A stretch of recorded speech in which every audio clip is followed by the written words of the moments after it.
The first rule in grip sport is you tell everyone about grip sport. Crushing, pinch grip, thick bar, wrists. If the best guy in the world can't lift 100 pounds on it, I don't give a shit about it. And with me today, I have the president of Armlifting USA, Riccardo Magni. Hi, Welcome to the show. Yeah. Hi. And long time no see. Yeah. We were just down in Florida, right, for the World Championships. So, we're going to be doing a recap episode here, breaking down the armlifting worlds, and got all my stats with me and everything. Like I said, we'll kind of run down each class. We can always talk about other things, other than just what's on paper, because in person, there's a lot more that goes down. And there's, when you see it with your own eyes, it's a little bit different than, just looking at a score sheet. So we can bring up some of those moments as well. But I believe, and you could correct me if I'm wrong, Riccardo, we had 65 total competitors, I think, that That's actually right. lifted. Okay. Yeah, So- we had 70 entered, but a few were unable to make it for personal reasons, which Okay. happens every show, unfortunately. Yeah. So, 65 competitors. And the thing that I guess I was impressed with being there was, sometimes we talk about it in the sport. It's very hard to get, women's participation. And you've been big on other shows kind of talking about, being an advocate for that, kind of building that up for arm lifting. And also the thing that was impressive was the masters lifters. You filled, a masters women's class and masters men's. So you had both sides and, lifters over 50 years, over 60 years old competing. So, well, and obviously over 70 as well. So, but yeah, so it was interesting to see, that diversity, I guess, throughout all the different weight classes. There wasn't really a weight class where someone just showed up and they were instantly just going to be rewarded with a medal or something easy. It's like, you kind of had to earn it across the board, no matter what. Well, I wouldn't offer a weight class if there was just one person. They would get lumped into the next weight class. But luckily, Armlifting USA is growing. And like you said, we had signups and qualifications, first of all, in so many weight categories. It was very exciting. All right. So with that being said, let's just, we'll just kind of dive in here with Sure. just some of the lifts, some of the stats and stuff. So if we start off, and I'll just go with the women's masters class real quick. And hopefully, like I said, if I mess up anyone's name, please bear with me, or if you know the name, you can always correct me. Sure. But in that weight class, we had Anastasia Dowdy, I believe that's how it'd be pronounced, who took first place. And that was a clean sweep. So 300 points there, won every event, and by a pretty good margin. Now, once it dropped down into that second, third, fourth, fifth place, there was a closer point spread. Absolutely. But yeah, do you remember anything from that class or anything? Like I said, I know most of the time you're working the microphone, so you might have, front row seats where you're catching things that maybe some of us are missing. Well, first of all, Anastasia is so impressive. She's 57 years old. If you told me she was 30, I would agree with you. She was amazing. And this was her first real foray into competing. She'd done the Super Series there in Florida. She's local to Florida, and she's already when's the next big one? She's already ready to, she's raring to go for the next one. So, and I think Gary Taylor down there at Edgewater Fitness, who's on the back of both of our shirts right now, I think he's done a very nice job of coalescing several people who are quite good. They had 3 medalists out of their gym. That's pretty darn good for the first year of arm lifting. Absolutely. And that's something else I kind of noticed too, was it seemed that there wasn't just people from a variety of different, like I don't necessarily have a group that lifts with me at my place or something. I'm kind of like a solo lifter almost, but there was a lot of people that kind of traveled in groups to this, where their gym was their individual gym was bringing, 4 or 5 lifters, and they were kind of a team, so there was a lot of that as well. Absolutely. And I think there's power in numbers. Unfortunately, I lift by myself too. I've had some people in my town of Santa Maria. It's about 110,000 people. I have some people now that are showing interest. They're not very good yet, but they're interested, which is great, right? It starts with interest. But yeah, absolutely. Like you had Boise, had a few people. Obviously, Ohio, Central Ohio with Mike Saffel had some people. It really, you get different gyms. You know, Ode was there, and usually there's more from the training hall, but it was just him and sometimes lifter there, Ben Galper. I mean, they're definitely regional installations had people, and then the different Canadian groups, of course. Yeah, Canadian groups, and then I think also like the New York. Wasn't there a lot of New York lifters? Yes. Oh, Like, yes. Scott Fikes I group was gonna there say, from his yeah. gym in upstate New York. Yeah, they had 5 lifters. Yeah. So, I mean, there's a lot of that kind of like a team type deal almost where they, kind of roll in and they've been training all this and getting ready for this together. And then they, show up. So I thought that was cool because sometimes at competitions, you don't always see that, it's kind of a mixture of solo lifters or people on their own and they come together and lift. This was like, a lot of different teams and stuff. So, well, it adds to the atmosphere, right? They're rooting for each other. It's very positive. Absolutely. And if we were to bump up to, I wouldn't say bump up, but we're going to start with the women's 60 kg class, and that was won by Grace Van Hoy. And I know you've done an interview with her on your channel before, if anybody wanted to check that out.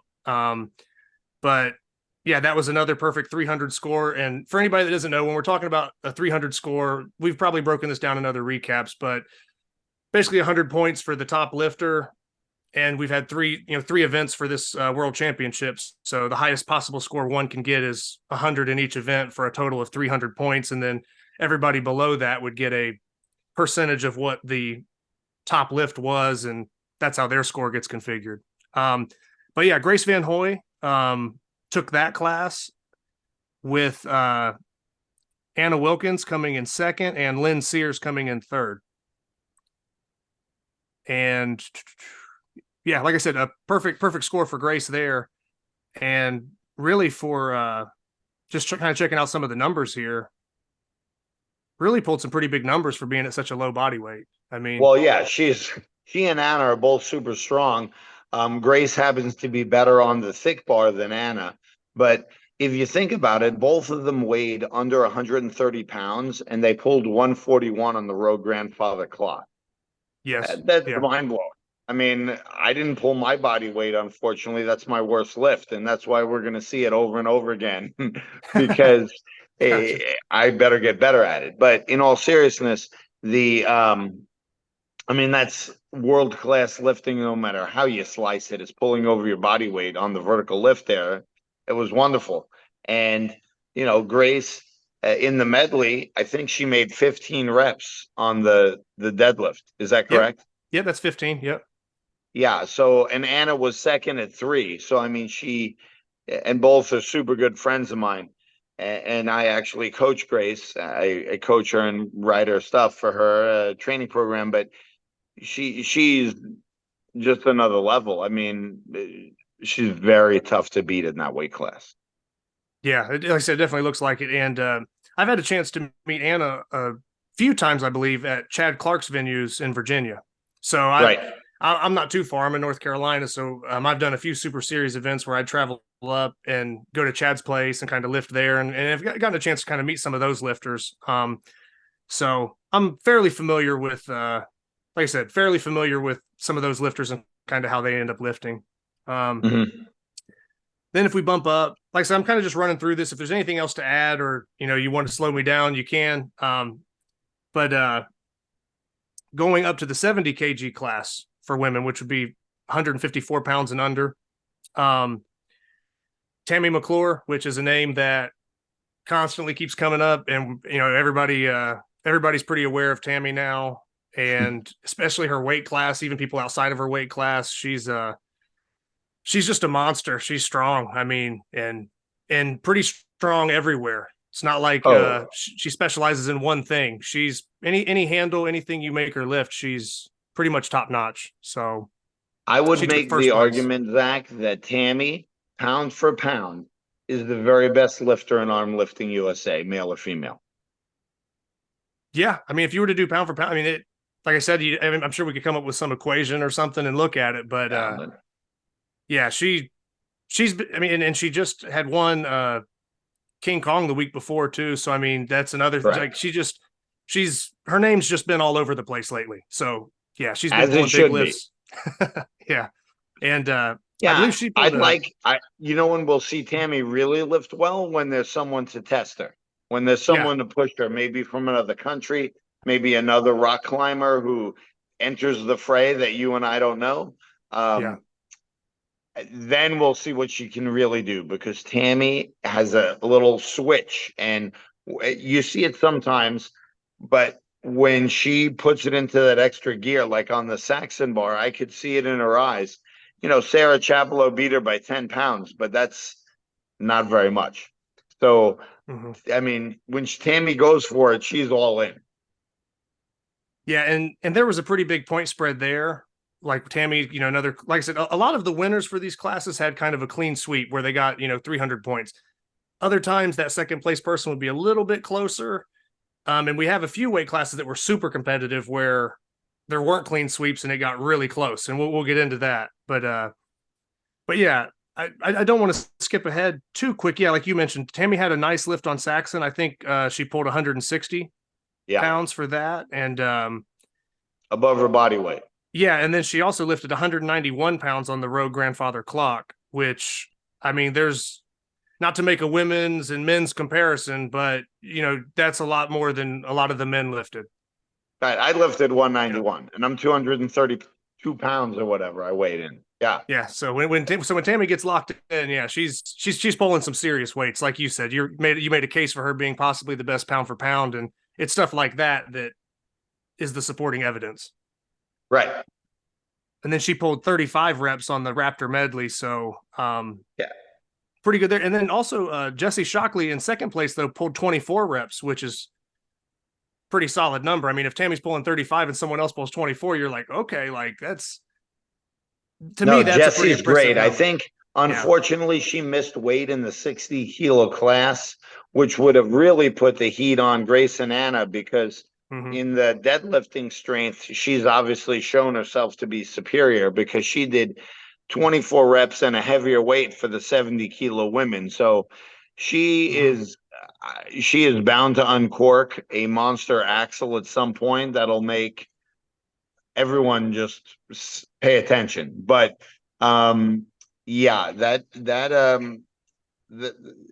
she is very talented, Jessie. Very. And then, like I said, if we just kind of keep cruising along, we go up to 80 kg, which would be 176 pounds and under for anybody that has issues with the conversion. I do sometimes, but won by Haley Gow. And I want to say that she won her weight class back in Super Series as well. So she did, yes. She's kind of been on a roll here. I believe this is her first year competing in arm lifting.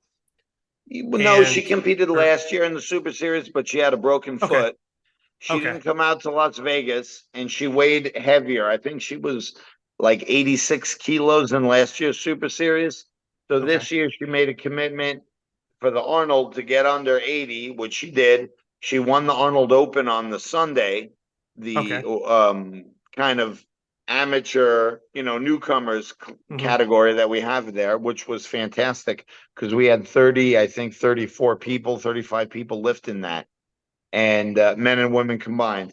And she won that and had a great Super Series, and then, kicked butt this weekend for sure. Yeah. And that one's, once again, like I said, a lot of these winners are going to be 300 points, clean sweep where they take all the events. Second place was Michelle Collins. And like I said, there is a point spread there, but she pulled some pretty good lifts too. Like here, I mean, Saxon bar, she's only 10 pounds behind Haley on that one. And now sometimes it's tough because people, take certain jumps and, the score sheet doesn't always tell the in-person tale, but actually Michelle lost a lot of points on the Raptor. Yes. She only got the second lift, and she couldn't make the third weight stack at all. And that really killed her in the overall because Haley repped the weight stack and she couldn't get any. So, but Michelle is very talented. I had the pleasure of lifting with her when I was in Calgary this July. She's a lot taller than I thought she would be when I actually met her. She has a huge amount of potential. I think if she continues to stay at it, she will pull those numbers we saw this weekend are an entry, not a final destination. Very talented. Yeah. And then so we have Michelle and then Jessica, and they're both Canadian lifters, correct? Yeah, Jessica Petrick. Yeah, they're from Western Canada, out by Edmonton area. Okay. And that was a 3-point spread, basically, or a little bit less than a 3-point spread between second and third there. So really tight race for second place behind Haley. Yeah, I think Jessica, if I recall, she got 5 reps on the medley, and that's what kept her in the mix. If she had gotten any more points, she could have overtaken Michelle, but it is what it is. Yeah. And that's the interesting thing about the medley as well. We saw that a few times where the medley was really the difference maker with the reps and everything. And there's people in certain places that, they just, went crazy on the medley and just pulled out amazing performances. And then that would end up, jumping them a couple spots or, put them second or first place even sometimes. So it was I guess it was a good thing to kind of see that event kind of play out the way it did, because I really enjoyed that event. And like I said, it just kind of shakes it up. It was something a little bit different, instead of just a 1 rep max, it was I said it just a little bit different, a little bit fun, and kind of affected some people differently in the scoring. It's kind of a new thing to train for. Well, yeah, I was a little, I hoped people would really like it, and competing in like strongman in reverse order. So last place goes first. Mm-hmm. It gave you, if you had people that you were ahead of, it gave you target to pull and motivation. And that made a big difference, like you said, for some of the scoring. And it made it really exciting, and the crowd was into it. And I didn't hear any complaints. The athletes were into it, I thought. Absolutely. And if we jump up to the 80 plus kg class, another name. Oh, sorry, Zach, the dogs are barking. Sorry. Oh, that's all right. That's okay. Yeah. And but if we bump up to 80 kg plus class, we're dealing with another familiar face in Sarah Chapello. So yeah, there's only one of Sarah Chapello, and she is very, very, very good. Yes. So that once again, I mean, she pulled the top end weight for 27 reps, and everybody else, didn't pull the final weight. They were at one of the first 2 stacks. So, right. Yeah, that just kind of, I guess, would show Sarah's dominance in that class for that. It's a huge gap. And that's not to say anything negative towards the other competitors. It's just, that's how strong Sarah is. Oh, yeah, she's just that much better. Just like Tammy and some of the other ones, she pulled 221 on the grandfather clock, and she could have gone more, but she wanted to save her energy for the medley. And you saw what she did in the medley. So, yeah. And like you said, she had outlifted Tammy, and Tammy's in a different weight class, but they were all lifting at the same time. Right. But Sarah had the biggest Saxon lift that day at 170 pounds. And we're talking about a 2-inch Saxon too. I mean, anybody that knows the event lineup would already know that, but just in case somebody's listening along and they don't know, it was a 2-inch Saxon bar, which can vary from person to person. But that was 170 pounds for her there. And then for the road grandfather clock, she pulled 221. And then, like we said, 27 reps on the medley. So it would be very tough for somebody to step in and compete with those kind of numbers. I mean, I actually had somebody reach out to me a while ago about Sarah competing in King Kong, and they said something along the lines, and this is a male competitor, so this is one of the men's lifters, and he had said, I think Sarah beat me in like 3 out of 4 events, and I just kind of had to laugh because, like, yeah, like, strong, that's the only way to put it. And then to finish out that weight class, we had Jen Tibbenham in second place, and I know she traveled all the way from the UK. So, I mean, aside from Canada, we have, all kinds of different international lifters. And I know that she's originally from the States, but still, just showing that people are traveling and putting some miles in to get there. And then Kathy Facey in third place. And that was kind of a close battle between her and Melissa Dingy for third there. Yeah, it was just a few points, like 2 or 3 points separated and then them. Even Hannah just below Melissa, they were separated by about a point. So yeah, really all three of them had a shot at the podium right there for third almost, give or take a couple reps here or there. So another just really competitive weight class. At least aside from Sarah taking it, everything under that was pretty competitive. Well, I agree, Zach. And I think what we're seeing is the people who win are truly superstars, and they are like another level above the other people in most cases. Not all cases, but in most cases, first place was not really challenged to the same degree as, like you said, 3 or 4 points separated third, fourth, and fifth in that class. Yeah. And then, like I said, that would pretty much wrap up most of the women's divisions. I mean, they're pretty much all of them there. And if we move in, I'll go men's masters class. Sure. And Roy, or we'll say Rocky Malfers, took first in that class. And like I said, I was there the day before I lifted, which was Saturday morning. So I got a chance to see all these lifts go down Friday as well. So I had a chance to kind of watch everybody's performance. But yeah, I was really impressed with how he lifted. It wasn't quite a clean sweep, but it was still a pretty dominant performance. And yeah, I thought he lifted well. And then I believe John and Scott would have been from the New York crew that we had talked about earlier. And both of them were fairly close in some of their lifts as well. You can see it sometimes in some of these classes where someone will take an event by 20 or 30 pounds, and then they'll come back and then they'll lose 20 or 30 pounds on the next one. So it evens out, and it starts to make things, even though they have a big gap on one event, it swings the other way. And throughout the duration of the competition, it's always going back and forth. So just because you give up some big points on one event doesn't mean that you're not going to outlift that other person by a ton the next time. So that's why we have 3 tests, right? Round, rectangle, and vertical. Everyone's got different strengths and weaknesses, unless you're Tammy or Sarah Chapelo with no weaknesses. But yeah, everyone's got different things they're good at or bad at, or they like relative to their competitors. That's what makes it fun.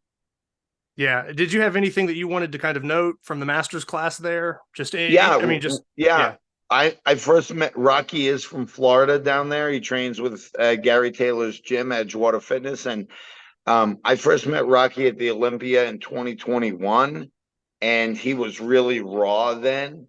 And he almost bombed out of the Olympia in 21, and he was a little unsure of himself. And obviously he's worked super hard, and he was a different lifter. He was very dialed in, as you noticed. He was good on home turf. He was confident, and he did great. He's a great guy. I was really happy for him.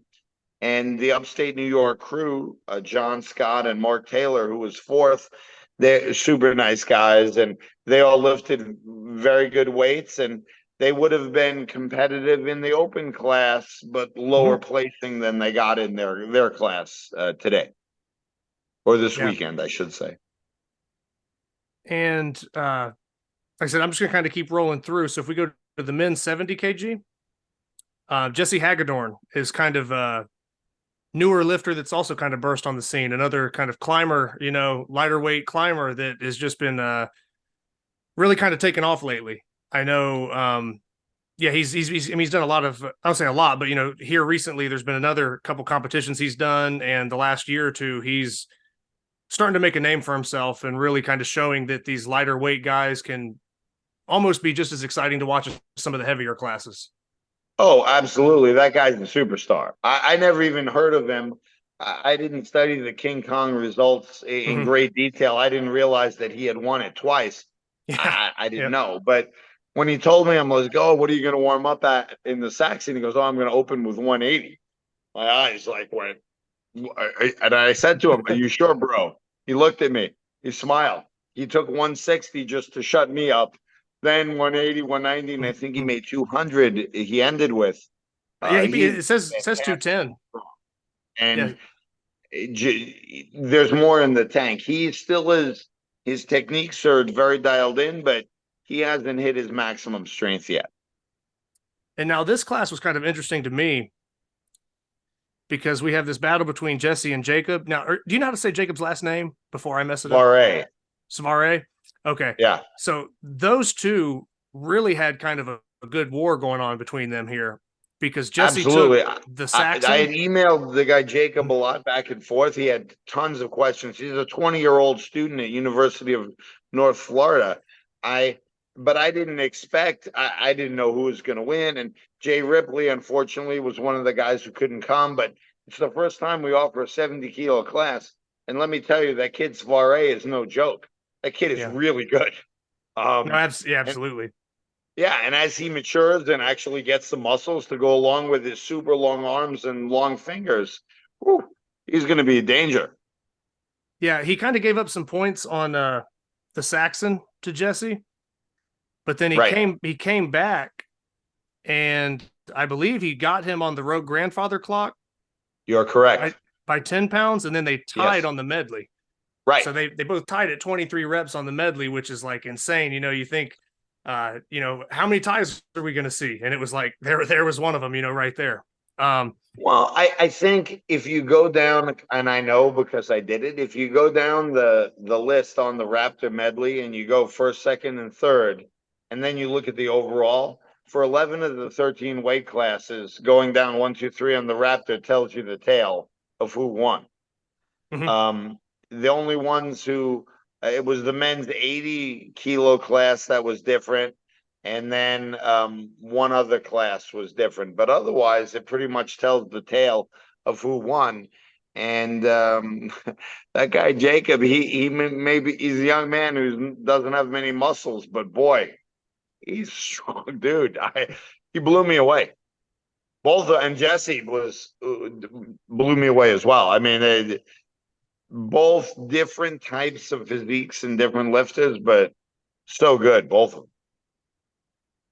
And then if we bounce up to 80. Oh, and real quick, Zach, I think you're only going to see even more. That was the first time we offered the 70-kilo class. I think we're going to see more and more as these climbers figure out that this is fun. We might even offer a 60-kilo class. If the need arises, I'll offer it. I think it's great. So, but I know that there are more. These guys are going to get, there are climber friends to come join us, and it's going to take off. Yeah, I spoke to Eric about that a little bit, where, just kind of getting some of these climbers involved and different things like that. And it's just such a good transition for them, or just an extra thing they can add, because, I mean, they're already got, the tendons and some of the strength and everything in the hands and fingers.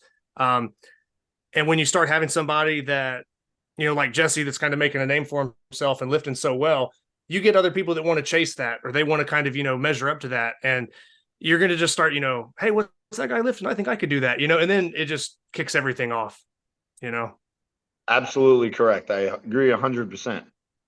And then, so bumping up to 80 kg, Ben Galper took this class. And I know you had said that Ben is an actual like stunt man, and I know he does some climbing stuff as well. There's been videos of him lifting like the inch dumbbell, and I'd have to do the kilo conversion, what he weighed in at for his actual body weight, but it's not very heavy. What did he weigh in? Like 75 kilos? Yeah, 75 kilos. That's 165. Yeah, so 165, and he's lifting, inch dumbbells heavier than him. So we kind of knew he has insanely big hands for his size. That's not the hand doesn't do it all, but he is gifted with a very good set of proportions for this sport. Okay. Yeah, I wasn't sure of the hand size. I just kind of knew that the numbers kind of speak for themselves. He was lifting very strong, and all the videos I've seen of him, he looks like a well-rounded lifter as well. So I bet his hands are as big or 8.25 to 8.5. Okay. Yeah. So that's very big. Yeah. I'll say bigger than most, depending on what weight class you're in, but like that'd be a bit bigger than my hands, being 6'2" and right. 215. Bigger than me too. Right, yeah. So, yeah. And then I guess just to talk about some of the lifts that Ben did, because was this his first or second competition? He competed in the second leg of the Super Series. Okay. He Okay. didn't even know Armlifting USA existed for the first round of the Super Series. And that's what I mean when I'm talking to you about it growing. This guy comes out of the woodwork, does it, calls me on the phone, asks me, hey, what is this World Championships? Explain it to me. I explain it to him. He buys the ticket. He's going. That's simple. Boom. Done. And he pulled 210 on the Saxon bar. He's better at the bigger Saxon bar. The little one, he With the said, it hands. aggravates one of his climbing injuries. I bet if we had the 3-inch Saxon bar, and I'm sure we'll see him again in Columbus, but I bet he pulls 230 on the bigger Saxon bar. That could be. Yeah, there are some guys that have bigger hands, and when you get down to their, I guess, optimal range, they get to a smaller window, and it almost kind of limits their power, or they kind of perform worse. So, well, yeah, he obviously hasn't practiced that thinner pinching. Like, he wouldn't be as good right now at pinching like the Ivanko plates, right? The metal plates. You know, the York deep dish, he probably would be much better at. makes sense. Yeah, that's just a prediction. And he pulled 241 pounds on the grandfather clock, which I think, yeah, up until that point, that was the highest lift that had been pulled in the competition. And, you know, obviously the heavier weight classes hadn't gone yet, but up to that point, that was, I think, the heaviest lift by about 20 pounds or so almost up until that point. So that was good. The next heaviest lift was Sarah Chapelo with 221. Yeah. So, yeah. And then he pulled 32 reps for the Raptor medley there, and put a good gap between him and everybody else. Second place, we had Maxime, and I don't want to mess up the name here. Gervais. Okay. And then third place, Ricky Hout or Hot, however. Yeah. So, yeah. And there was a pretty good gap between all of them there, going all the way down. I mean, there's about 20 or 30 points between them. So everybody was kind of situated in their first, second, and third placing, but still a group of strong lightweights or lighter weightlifters that, you know, were competing up until the end and performing pretty well.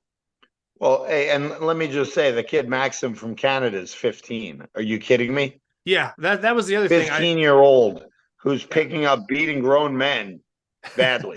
Like, the kid is unbelievable. And he's a very good climber. Yves Gravel coaches him on the climbing. Okay. He's got Eric and Zach to coach him on the lifting. His deadlifting form is still pretty raw, but if that kid keeps going, he may not be in that weight class for much longer, but he, especially if he grows, but so much power. Unbelievable. Yeah, I knew that there was one of the Canadian lifters that was like 15. I just wasn't sure of the name, but yeah, I remember seeing that specifically. That, like, oh man, you know, when it was mentioned he's 15, I'm like, man, he's awful strong 15-year-old. You know, I wish I knew about the sport when I was 15. You know, yeah, me too. Probably be doing a lot better than I am. But that makes two of us, Zach. And then if we bump up 90 kg, which was a pretty stacked class, and I think we had 8 people in that class, so that might have been, that might have been the, I guess, deepest class as far as participation. Correct. I think 8 for that. But a lot of things to talk about with this one.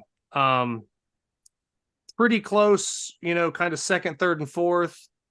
You know, there was a small, less than 10 points from second to fourth. So I mean, about 3 points super here, close. you know, so it was a close battle. But Devin Lee Brown is just phenomenal. I mean, he's a guy that has been in the grip strength world, arm lifting, whatever. He's just been around, and I think he was probably kind of just a freak of grip strength when he first showed up. I don't know if he ever showed up and had a bad performance. Yeah. I competed against him at the LA Fit Expo in maybe 2018 or 2019. He missed weight. It was his first contest. I actually beat him. That'll be the last time I beat him, but I'll be happy to have said I did it once. But the guy is so strong. He does martial arts. He's super lean, super humble, Great guy. And he's such a good athlete. Oh, he does his skateboarding. He's like doing his skateboarding tricks, and he's such a good athlete. Yeah, and so he took first place in the 90 kg class and had some really solid lifts across the board. I guess the biggest lift that we could note would be he pulled 276 on the grandfather clock, which was the biggest lift of the day on that implement. So, Absolutely. And it was a flawless lift, no rotation. He picked it up. He tried 281. It was a little too much. If he had gone maybe 270, then 281, he might have gotten 281. Yeah, no, hard to tell though, but the guy's fantastic. He's phenomenal. So that would be probably the biggest lift of his there to note is that one, because like I said, I mean, he lifted all the heavyweights. Now, one could maybe say that, oh, maybe Alexi could take another attempt, but he didn't. So that's what we're left with, is right. That was the biggest lift pulled that day, and that's just what it is. So shout out to Devin Lee Brown for being in the 90 kg class, weighing under 200 pounds and outlifting guys that are 300 plus. Yes. Yeah. Yes. All of the above. That is correct. He's just a superstar. Again, the fun thing for you and me, I was able to commentate on it live. You were able to watch it live. Watching these super athletes who are nice people lift, it's amazing, and it's why I work so hard to bring them all together. And as you saw, when the little contest gets close and separated by just a few points, that's what brings out the animal in the performance and brings out you to another level. And I think we all like that. Oh, no, for sure. And right behind him, some familiar names.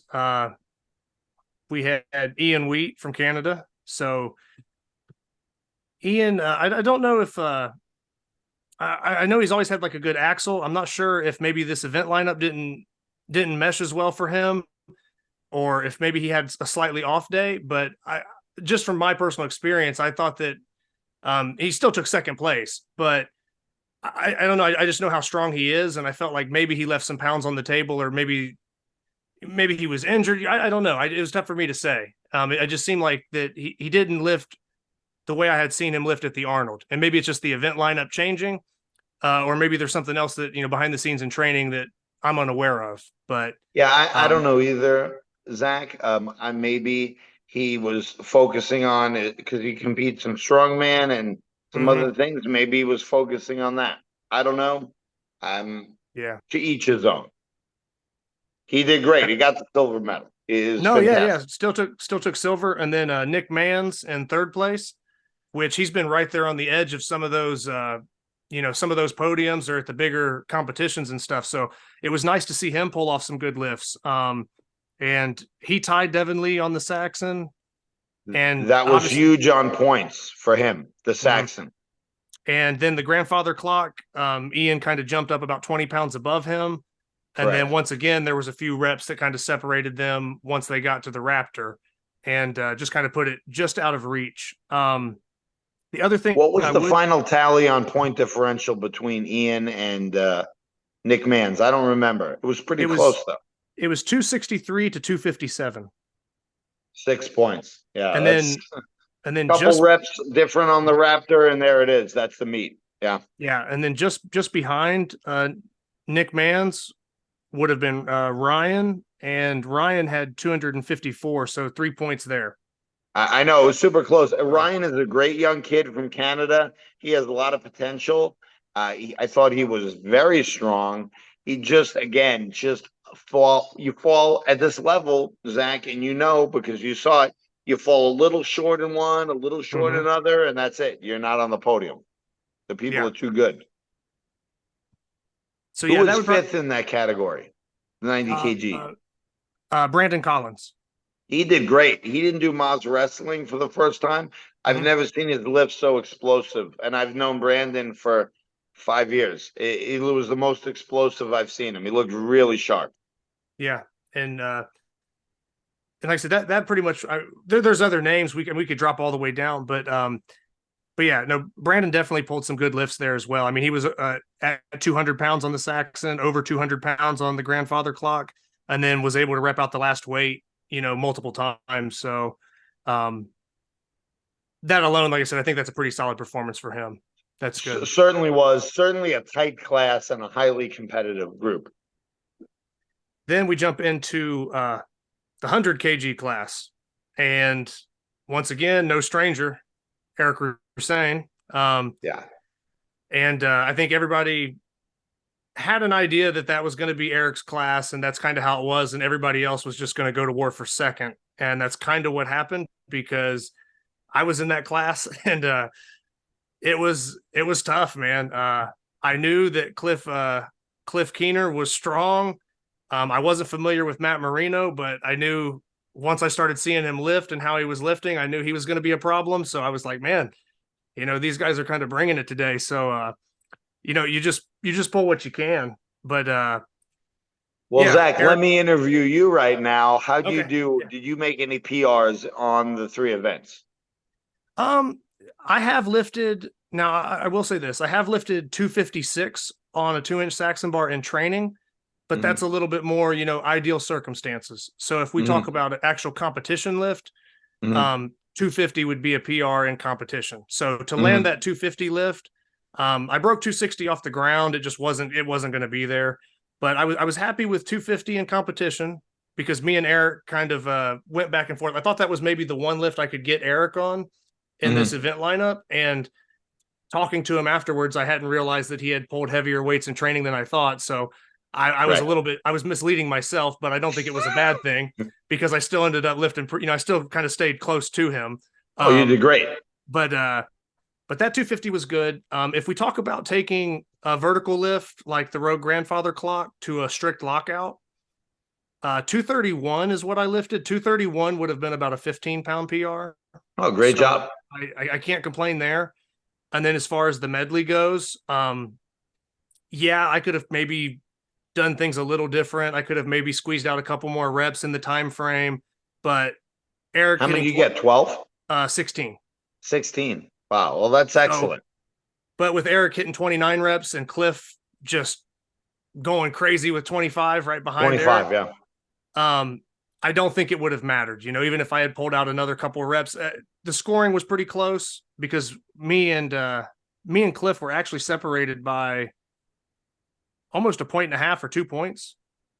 So it was super close. It was like dead on. And then I was only 5 points ahead of Matt, who took fourth. So it was, like I said, it was a war for second place behind Eric. And the good thing about that is, aside from Eric taking all 3 events, was like, I beat Cliff and Matt on the Saxon, but then Matt beat both of us on the grandfather clock. And then Cliff came back to just dominate on the Raptor. So it was such a competitive class that I think it really brought out the best in everybody, I would say. Oh, absolutely. And Matt Marino is no joke. He did very well. And this is the first time I've met him in person. He's a very nice man, very intelligent, and he has a good head for competition. Every time I was like, hey, is this a PR? He said, yeah. And he was very serious, very focused. And he's very talented, and he'll be back. I absolutely know at the Arnold, he's going to bring all that he can. And I look forward to all you guys going after it. Thankfully or not thankfully, I've eaten my way out of that class. So I'm in the 110s, but yeah. And we're going to get to that 110 class, because it's starting to shape up, and I don't know that it's getting any safer than 90 or 100. That all these classes are so stacked. It's like Murderer's Row when you start getting into these bigger competitions with these weight classes. One thing I will mention for Matt Marino was he was only 5 pounds off of Eric on the grandfather clock. Eric had pulled 251 and he pulled 246. So that was a really big lift for him. Just wanted to throw that in there, because he was right there and took second place for that event. So, well, I think he said his best in practice was 220. So he really came to play. Yeah, no, absolutely. And that pretty much wraps up 100. Now we're starting to get into, your weight class here at 110, like we spoke of, but it's going to be just as stacked as the last two classes pretty much, if not more, maybe. Because we have Mike Schimmel that won the weight class. And that's another name that's been popping up recently, who's kind of been on fire and pulling a lot of really good lifts, solid performances. Zach Ebel has been just going crazy. I mean, competition after competition, PR after PR. He's just been beating a lot of people. I mean, I've had to lift against him a couple times. Kind of, running, even though he was above me in this weight class, we've crossed paths in other weight classes doing other things, and he's just super strong. So, and then Nick Spencer, Yes, taking the bronze, and Nick is always, like I said, I've known Nick from different competitions in the past and have had to lift against him as well. So I'm very familiar with these guys. I haven't lifted against Mike Schimmel, the guy that won it, but seeing him in person, I mean, he lifted really well. And this is an interesting class that I want to get your take on. One, because the class that you were in, and this was one where we didn't have a clean sweep. There wasn't a 300-point victor. Mike Schimmel had 292, Zach Ebel with 287, and Nick Spencer with 280. 280, so yeah. That was the breakdown from those three. And why this is kind of interesting is because Zach pulled 28 reps on the Raptor and Mike did 29. So it was like, maybe not that one rep mattered that much. There's some other things, earlier in the competition that maybe swayed the points a little bit too. But how competitive is that? I mean, one rep difference and you're separated by, less than 5 points. So. Well, let's be honest. I said this on the microphone at the contest after I went in the medley. I lifted the medley in practice for 5 reps. And I did 9 in the contest. I was very proud of that, and I still am. I still feel great about that. I mean, thick bar is always usually my best event, and rolling handles and thick bar together is my best event. It's what I like the most. It's what I like doing. But and to be honest, my right hand still from the stroke is not normal. So I pulled all 9 reps with my left hand. In the pinch, my right hand failed. I dropped 200, and then I picked it up again and made it, thankfully, in the 30-second time limit. I have to do the grandfather clock left-handed too because my right hand isn't recovered. So I'm not making excuses. I've been 4th in the last 4 major contests. 22 Arnold, 22 World Championships, 23 Arnold, 23 World Championships. But I look at those guys. I see Nick Spencer doing 250 on the Saxon bar. I'm like, oh my gosh. Then I see Ebel doing 260 on the vertical lift. I'm like, oh. Then you got Schimmel and Zach with all these reps. When I designed these weights, I never thought anyone was going to get 20 reps, let alone 29, 28, 32. I mean, athletes, and I think I know the strength levels. I've been all around the world to do this. It blew my mind. So many times I'm watching, I'm counting 20, 21. I'm like, oh my God, they're still going. It's just so impressive. I mean, even you with 16 weighing 90 kilos, that's insane. That's why you're lifting inch dumbbells left and right. The regular people don't get it. And that's after lifting a maximum on the Saxon bar and on the grandfather clock.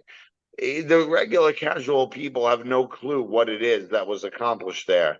The level of is getting so high. It's exciting. Yeah. So sometime, like I said, I don't know the setup because, I mean, there's time constraints and everything like that.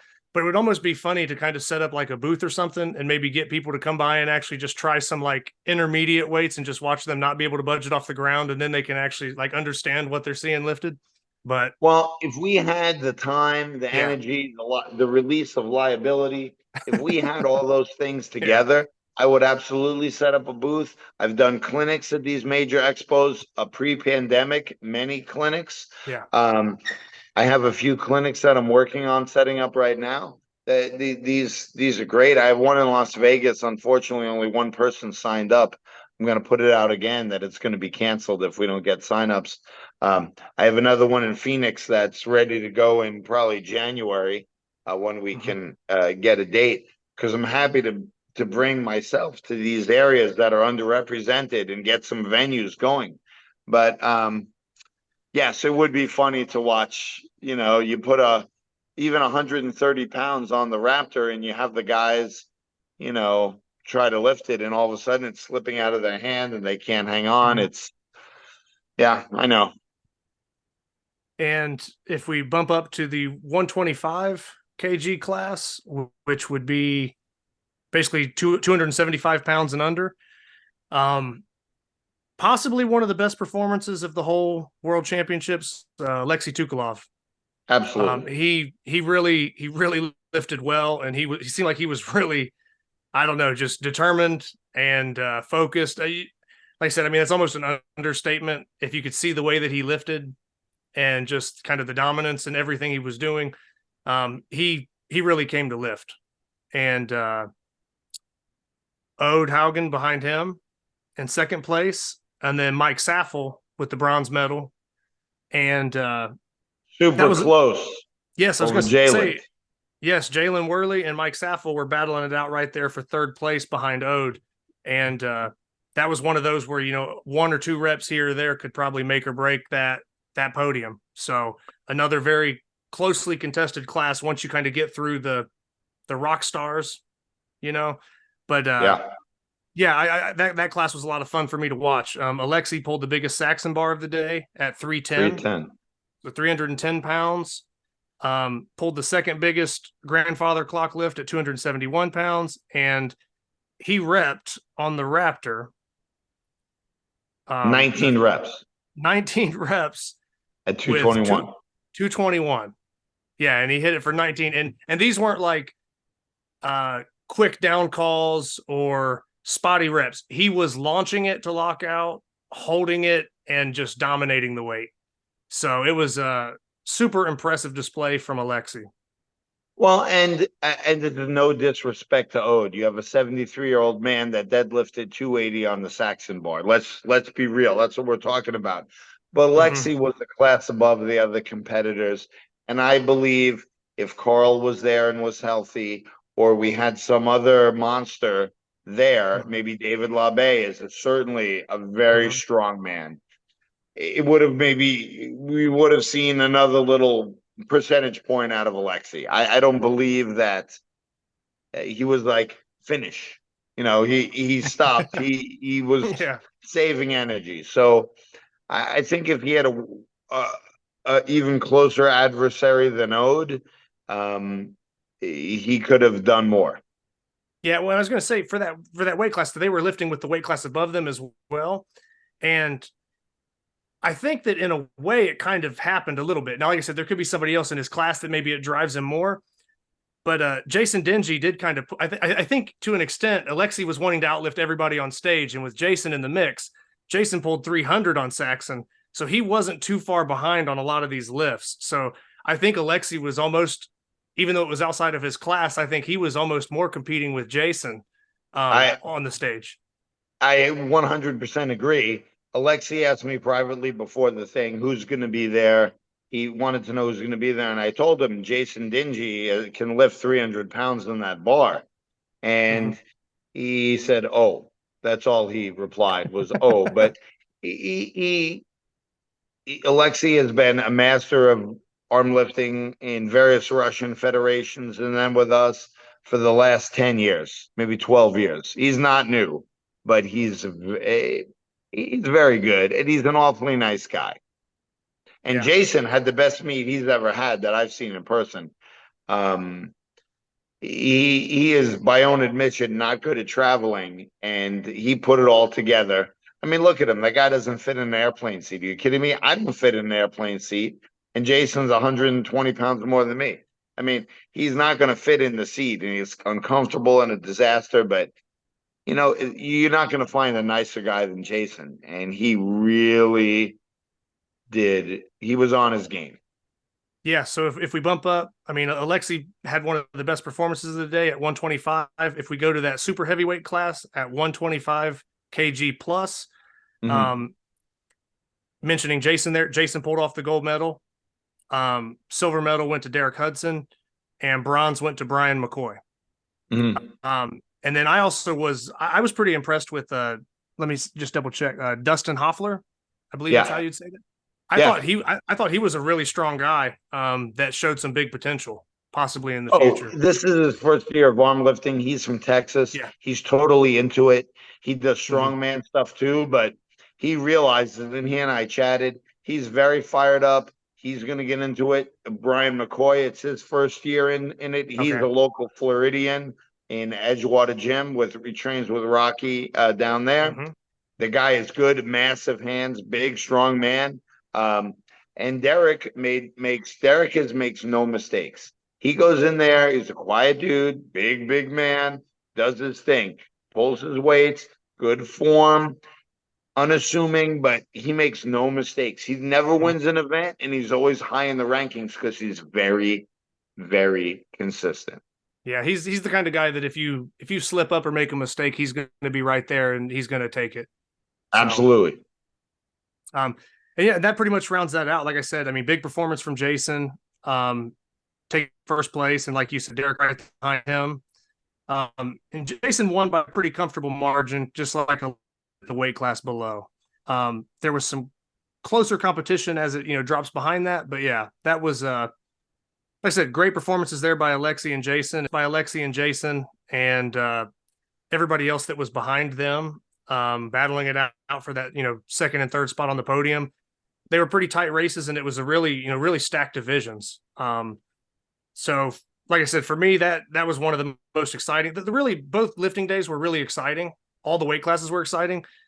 But once you get up into the heavyweights, everybody knows that that's kind of when the biggest weights start getting moved, and it just kind of picks up. The room just feels different. It's usually on Saturday when the crowd's a little bit bigger, and it's just the way it works out. But that's how I kind of felt, at least while I was watching it. But yeah, do you have any kind of closing thoughts on those last two heaviest weight classes?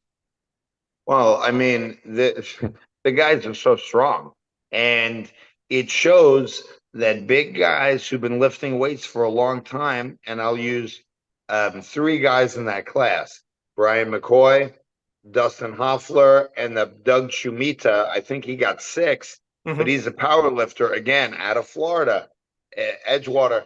Those are big men. Like, you're gonna go into a grocery store, you can see them, you're like, wow, they're in shape. They lift, like they're strong Mm-hmm. men.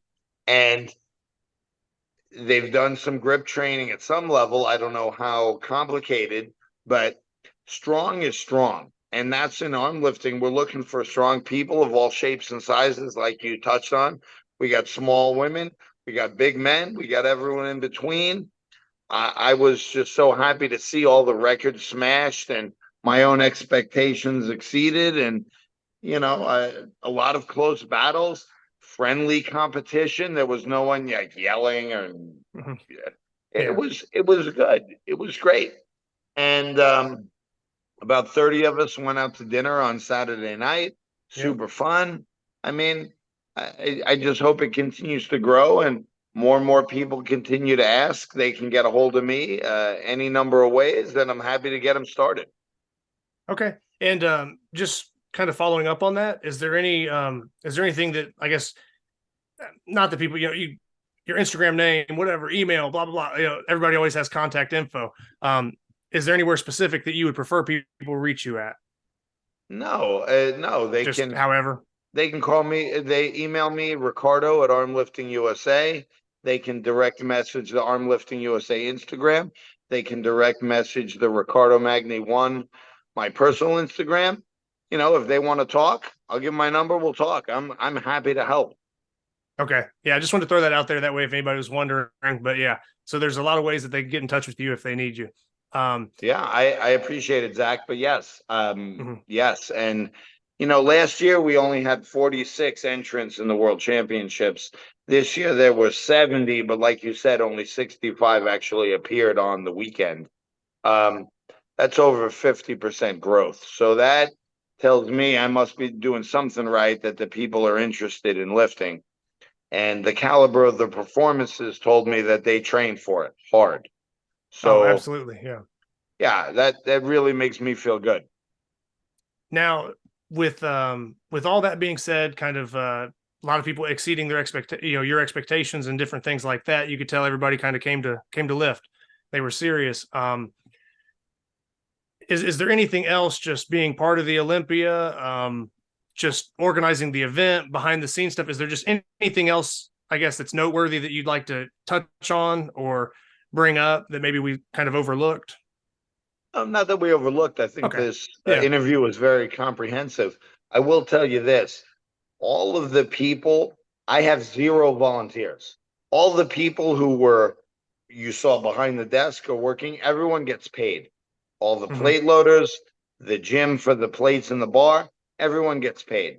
And I run it in a very professional manner so that people put out what they're getting. And like the referee, John Tarr, he was excellent. I thought very few botched calls, and he was very consistent on his down commands on the medley. And that makes a contest. If you have bad reffing, that is the worst thing you can have. And so I am happy to welcome these people like Bruno all the way from Chile, right? I mean, we had about 15 or 18 Canadians, Alexi, now he's living in LA in Santa Monica, but he's here now, but he's international. Marcus Ekholm from Sweden. Like, I appreciate all the people who spend all their money to come to lift in the same room against the same people on the same implements. And like I said, the weights blew me away. Yeah. So I guess with that being said, we could pretty much wrap it up. I can let you get on with the rest of your day. But yeah, does that pretty much wrap it up for you, Riccardo? Oh, absolutely. I thank you. I Okay. appreciate you having me on the show. I appreciate the great job you did and the bronze medal you earned. And, you're very humble, but you're a very, very strong man, and you're wonderful. And you're close to sneaking your way up there, up the podium, That's kind of the goal. Yeah. I mean, that's the goal, obviously. Right. Because like I said, I'm hitting about the end of year 2, basically kind of passing into year 3 doing it. So it's just tough when you go against somebody like Eric, who's been, I can go back and watch stuff that he did over a decade ago, and it was already world-class lifts. So he's been doing it for a while. So correct. Yeah, that's the goal. I'm not necessarily a brand new guy, but I'm still not necessarily the most experienced lifter by any means. So I'm trying to make these corrections as I go along as well, like you said, and try to just climb up the podium and be a little more competitive with some of the best guys, and just, that's the goal. So, well, it's clear you're doing your homework, Zach. Yeah. Well, thank you for that. And like I said, I think the event was ran really well. And it's been one for me personally. I've been to a lot of different competitions. I've competed a lot in the last 2 years, especially. This was one for this year that this is just me personally speaking here, but I really felt that throughout the whole event, just watching everybody, talking with other lifters, I just kept thinking to myself, man, this is the most fun I've had competing in a while.